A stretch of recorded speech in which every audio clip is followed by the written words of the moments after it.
میں چند باتیں موٹی موٹی پیش کرتا ہوں چونکہ وقت بہت زیادہ ہوا، ٹائم زیادہ ہوا، اس لیے بہت طویل گفتگو نہیں کریں گے، لیکن توجہ کریں کس طرح لوگوں نے ایمان بچایا۔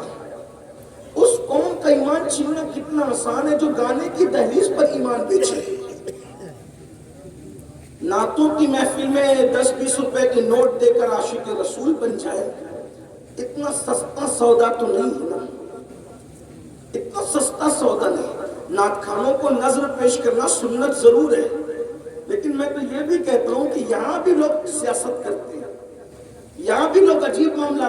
حضور علیہ السلام جب نعت سنتے تھے تو سب سے قیمتی چیز جو ہوتی تھی وہ نعت خاں کو دیتی۔ آپ دیکھیں، اور یہاں ہم جیب میں ٹٹولتے ہیں کہ سب سے پھٹی ہوئی نوٹ کون سی ہے جو کہیں نہ چلے، وہ نعت خاں کو نظر میں پیش۔ یہ قوم کا حال ہے۔ ارے سہراب کو دے رہے ہو یہ نہ دیکھو، کسی نعت خاں کو دے رہے ہو یہ نہ دیکھو، کس کے نام پہ دے رہے ہو، واہ واہ واہ واہ واہ، سبحان اللہ سبحان اللہ، کس کے نام، یہ تو دیکھو۔ حضور علیہ السلام حسان ابن ثابت کو کبھی برد یمانی دیتے ہیں، کبھی یمن کی چادر دیتے ہیں، شرف الدین بوسیری کو کبھی برد یمانی دیتے ہیں، اور ہم کیا دیتے ہیں، اور اس پر بھی اتنا سا دے کر کے۔ روب کا حال تو دیکھیں، مطلب کہاں دین کہاں ہے، برا مت ماننا۔ دیکھو وہ کیسے دیندار تھے، جان دے کر کہا حق تو یہ ہے کہ حق ادا نہ ہو۔ اگر مائیں اور بہنیں یہاں موجود ہیں ان کی توجہ چاہتا ہوں، اسلام میں سب سے پہلے اگر کسی کی شہادت ہوئی ہے، پہلی شہادت اسلام میں، آپ کو معلوم ہے جنہیں، حالانکہ یہ پڑھے لکھے لوگوں کا علاقہ ہے، ہمارے اہل سنت کا عظیم ادارہ جو اہل سنت و جماعت کی آبرو ہے، جو جسے دنیا اشرفیہ مبارک پور کے نام سے جانتی ہے، اسی خطے میں ہے، اور جس کے مصباحیان پوری دنیا کے اندر بے شک اپنی روشنی سے علاقوں کو، خطوں کو منور کر رہے ہیں۔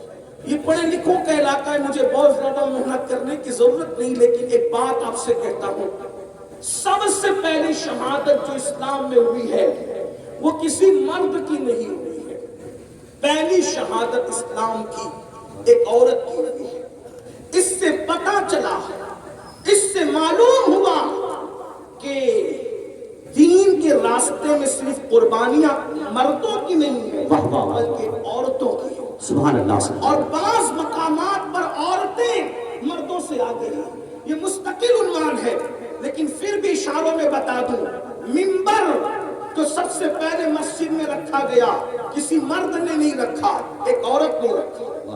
مسجد میں پہلے منبر رکھوانے والی ایک عورت ہے۔ رسول اللہ کا سب سے پہلے کلمہ جس نے مطلقاً پڑھا ہے ایک عورت ہے۔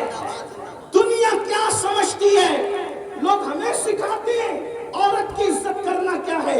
میں کہتا ہوں آؤ کہ یہاں تو عورتیں محفوظ نہیں، لوگ جسے خدا مانتے ہیں ان کے گھروں کی عورتیں محفوظ نہیں، لیکن یہ اسلام ہے، یہاں تو کلمہ بھی عورت سب سے پہلے پڑھ رہی ہے، اور شہادت بھی عورت سب سے پہلے دے رہی ہے، منبر بھی عورت سب سے پہلے لگا رہی ہے۔ اور پھر جب دمشق کے اس دربار میں خاندان کا مرد بولنے کے قابل نہ رہا تو اپنے خطبے کی حیبت سے دمشق کے در و دیوار کو دہلانے والا کوئی ہے تو وہ ایک عورت ہے جسے زینب بنت علی کہا جاتا ہے۔ زندہ باد زندہ باد زندہ باد۔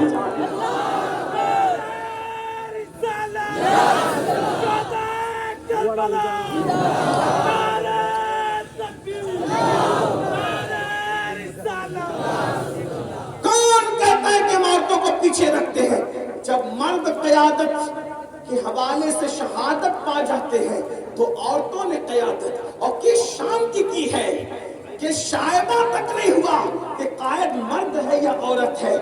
حسین مدینہ منورہ سے امام حسین قافلہ لے کر چلے حفاظت کے ساتھ، مدینہ منورہ سے قافلہ لے چلنے والے کو مرد کہتے ہیں، اور کربلا سے بحفاظت عزت و آبرو کے ساتھ رسول اللہ کی امانت کو جو مدینے تک پہنچاتا ہے اس کا ایک عورت۔ یہ ہمارے مذہب کی خواتین ہیں، یہ ہمارے مذہب کی خواتین ہیں۔ تو بہرحال سب سے پہلے کلمہ ہمارے یہاں ترتیب اس طرح سمجھائی جاتی ہے، اور جو حق ہے کہ مردوں میں سب سے پہلے کلمہ افضل البشر بعد الانبیاء بالتحقیق سیدنا ابو بکر صدیق نے کہا۔ کم عمروں میں سب سے پہلے کلمہ خاتم الولایت فاتح خیبر خلیفہ چہارم سیدنا علی مرتضیٰ کرم اللہ تعالی وجہ الکریم نے پڑھا۔ غلاموں میں سب سے پہلے کلمہ حضرت سیدنا زید ابن حارثہ نے پڑھا، اور عورتوں میں سب سے پہلے کلمہ حضرت سیدہ خدیجہ الکبریٰ نے پڑھا۔ یہ ترتیب ہمارے یہاں ہے جو بالکل سچی ہے، لیکن اگر مطلقاً سب سے پہلے جس نے کلمہ پڑھا ہے ہر اعتبار سے پہلے اس خاتون کو سیدہ خدیجہ الکبریٰ کہا۔ سبحان اللہ سبحان اللہ۔ وہی سب سے پہلے جس نے اپنے کانوں سے سنی ہے وہ ایک عورت ہے، مرد نہیں ہے کوئی، ایک عورت ہے۔ زملونی زملونی جس نے سنا، کمبل اڑاؤ، ذمہ داریوں کے بار تلے، احساس تلے جب رسول اللہ کا وجود کانپ گیا، ذمہ داریوں کے احساس تھے، اس وقت اگر حضور کو کوئی تسلی دے رہا تھا، کوئی مرد نہیں تھا، ایک عورت تھی، ایک خاتون تھی۔ اور اسلام میں مرتبہ کیا، مقام کیا ہے۔ اور پھر دیکھیں پورے قرآن میں کئی سورۃ الرجال نہیں ہے، لیکن پورے قرآن میں سورۃ النساء موجود ہے۔ پورا قرآن اٹھا کر کے دیکھیں، اللہ اکبر، سورہ مریم ایک عورت کے نام پر پوری سورت نازل کی گئی ہے۔ اسلام تو عورت کا اتنا ہمدرد ہے کہ حضرت مریم کے پیٹ کے درد کو بھی قرآن میں بیان کیا۔ اندازہ فرمائے اس مذہب کے اندر عورت کا شکم درد بیان ہوا ہے، وہ اپنی مذہبی کتاب سے۔ اسلام کے سوا کوئی اور مذہب نہیں ہے۔ میں یہ بات آپ سے کہنا چاہتا ہوں اس سے پہلے، اے میری قوم کی بیٹیوں، اگر تم کو سیریل دیکھ کر، فلمیں دیکھ کر، یا معاذ اللہ ثم معاذ اللہ تمہیں جو ہے وہ اخبار پڑھ کر یا میڈیا کے کنڈے دیکھ کر لگتا ہے کہ اسلام تم پہ ظلم کرتا ہے، تو میں کہتا ہوں پروپیگنڈے کا شکار ہونے سے پہلے بتاؤ کس مذہب نے عورت کو اتنی عزت دی ہے، کس مذہب نے دی ہے۔ عورتوں کا حال تو یہ ہے، شوہر کی چتا پر کہیں بیوہ کو زندہ جلایا جاتا تھا، کئی لڑکیوں کو زندہ دفن کیا جاتا تھا۔ یہ اپنا مذہب ہے، مذہب اسلام، جس نے 2 مرتبہ بیوہ ہونے والی خدیجہ الکبریٰ کو سہاگن بنایا۔ صرف سہاگن ہی نہیں بلکہ سارے مومنوں کی ماں ہونے کا شرف عطا ہے۔ سبحان اللہ سبحان اللہ۔ یہ اسلام ہے۔ عرش سے جس کو اللہ سلام بھیجتا ہے وہ کون ہے؟ وہ ایک خاتون ہے جس کو دنیا خدیجہ الکبریٰ کہتی ہے۔ عرش سے جس کو تسلیم آتی ہے وہ خدیجہ الکبریٰ ہے۔ رسول اللہ کے حرم کے اندر جبریل جیسا فرشتہ بھی حضور کے گھر کی حرمت کی وجہ سے بے اجازت گھر میں داخل نہیں ہوتے۔ استاد زمن کہتے ہیں ان کے گھر میں بے اجازت جبرائیل آتے نہیں، قدر والے جانتے ہیں قدر شان اہل بیت۔ کسی کے گھر کی حرمت، یہ صرف رسول اللہ کے گھر کی حرمت ہے۔ اللہ اکبر۔ اور وہ کس کی حرمت میں بے اجازت نہیں آتے؟ کس کی حرمت میں؟ اہل بیت، گھر والوں کی۔ اور گھر میں رہتا کون ہے؟ گھر میں رہتا کون ہے؟ اندازہ فرمائیے، شان ہے ہمارے یہاں۔ اور پھر تو عرض یہ کر رہا تھا کیا پروپیگنڈا اسلام عورتوں کو عزت نہیں دیتا، وقار نہیں دیتا؟ ہم پوچھتے ہیں ہم سے بڑھ کر کے عزت کون دے گا؟ ہمارے مذہب کی تعلیم ہے بیٹی پیدا ہوتی ہے تو فرشتے نازل ہوتے ہیں اور اس کو چاروں طرف سے گھیر کر کہتے ہیں اے کمزور جان سے پیدا ہونے والی کمزور جان، جب تک تو اس گھر میں رہے گی تیرے گھر والوں کی مدد کی جاتی رہے، زندہ باد رحمتوں کا نزول ہوتا رہے گا۔ پتا چلا بیٹوں کے باپ کو برکت کے لیے تعویذ کی ضرورت ہو سکتی ہے، لیکن بیٹیوں کے باپ کو اس کی ضرورت نہیں ہے جب تک بیٹی گھر میں موجود ہے، رحمت کے فرشتے گھر میں۔ سبحان اللہ سبحان اللہ۔ اپنے مذہب کی تعلیم، لیکن اگر آج کل بچیاں کچھ تھوڑی سی پڑھ لیتی ہے، غلط صحبت کی وجہ سے بہکایا جاتا ہے، تمہارے یہاں تو ایسا ہے، تمہارے یہاں تو ایسا ہے، اور پھر کوا کان لے گیا کے تحت بعض بچیاں اپنے آپ کو روشن خیال سمجھتے ہوئے کوئی اور گھر ڈھونڈتے۔ یاد رکھنا محمد رسول اللہ کے گھر سے بہتر کوئی گھر نہیں ہے۔ بے شک بے شک۔ ایک کا انجام دیکھو لکھنؤ کا، جب نبی کا دین چھوڑ کر گیا تو کتے سے بھی بدتر حال ہوا. بھیک بھی نہیں مل رہی ہے، بھیک کہہ رہا ہوں، بھیک بھی نہیں مل رہی ہے. اعلیٰ حضرت نے 100 سال پہلے شعر لکھا تھا، جس کو سمجھ میں آیا آیا، جس کو نہیں آیا نہیں آیا. لیکن لکھنؤ کے اس کتے کا انجام دیکھ کر کے اعلیٰ حضرت کی فکر کو سمجھ لو. کہتے ہیں جو تیرے در سے یار پھرتے ہیں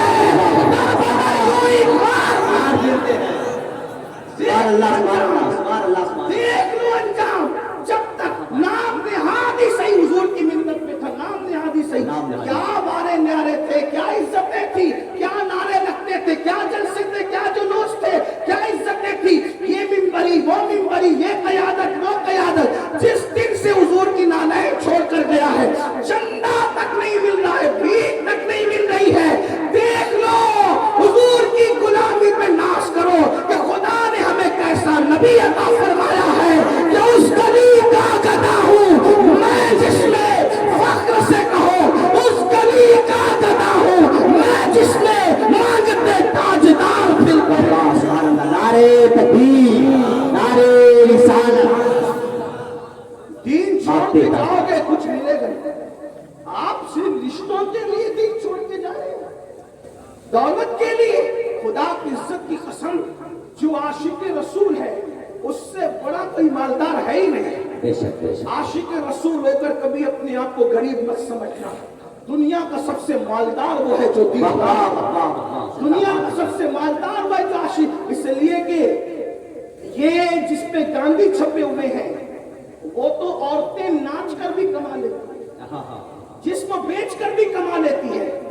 لیکن دولت دین ناچ کر اور بیچ کر نہیں ملا جاتا، بلکہ مصطفیٰ جان رحمت کے بازار میں بک کر ملا جاتا ہے. اور بازاروں میں اور بازار مصطفیٰ میں فرق یہ، توجہ کرنا، اور بازاروں میں اور بازار مصطفیٰ میں فرق یہ ہے کہ اور جگہ پتہ نہیں کون کون بیچ رہا ہے، کون کون خرید رہا ہے. تنہا بازار مصطفیٰ کی شان ہے، بیچنے والا نبی ہے، خریدنے والا خدا ہے.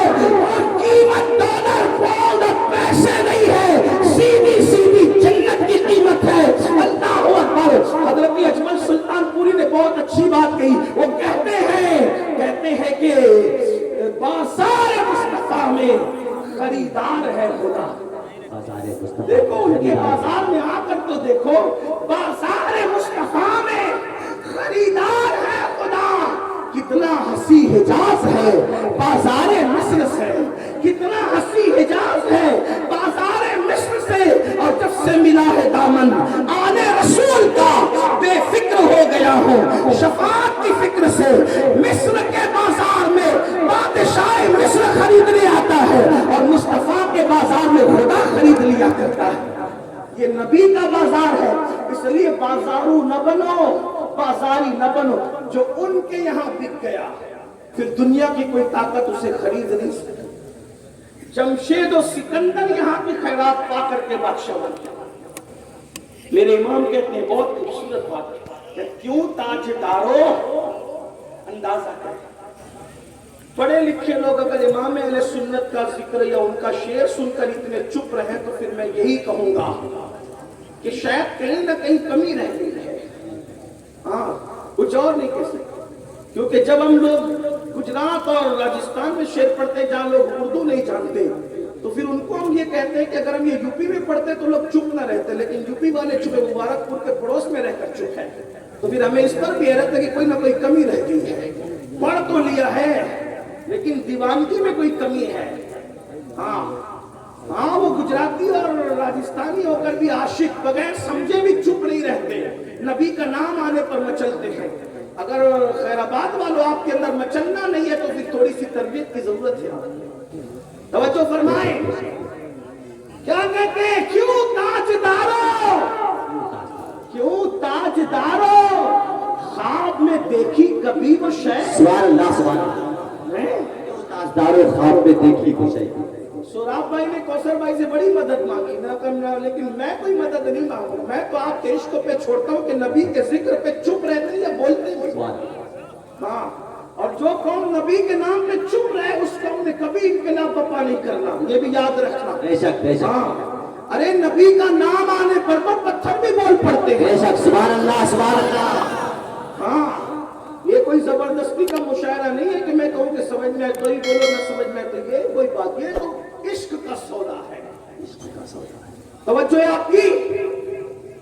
نبی کے غلاموں کی شان بیان ہو رہی، کہتے کیوں تاجداروں خواب میں دیکھی کبھی وہ شے جو آج جھولیوں میں گدایان در کی ہے۔ زندہ باد زندہ باد زندہ باد۔ نبی کے غلاموں کی جھولیوں میں وہ نعمت نبی نے ڈالی ہے جو کبھی بادشاہوں نے خواب میں بھی نہیں ڈالا۔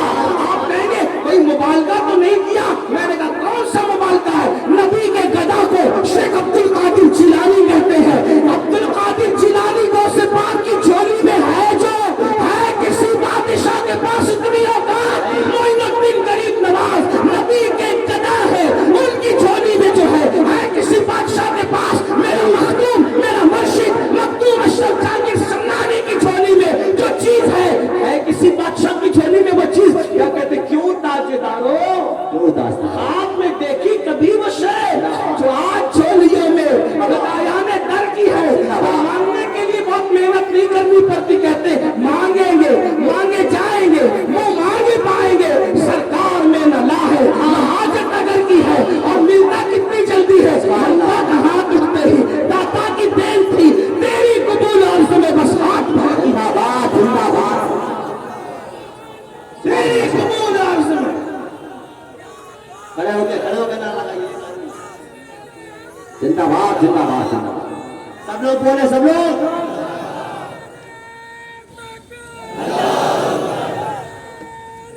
یا رسول اللہ یا رسول اللہ۔ سلامت رہے، اللہ سلامت رکھے۔ سنیوں کی محفل ایسے زندہ ہوتی ہے، کوئی تیجے کی محفل میں تھوڑی آئے۔ بے شک بے شک۔ ہاں، زندہ دل رہ کر کے سنا کرو۔ ہاں، تو کیا عرض کر رہا تھا؟ حضور کے بن کے رہو، ان کے بنو گے نہ تو ان کا جو بن گیا کعبہ بھی اس کے قدموں کے نیچے نظر واہ واہ واہ، سبحان اللہ سبحان اللہ۔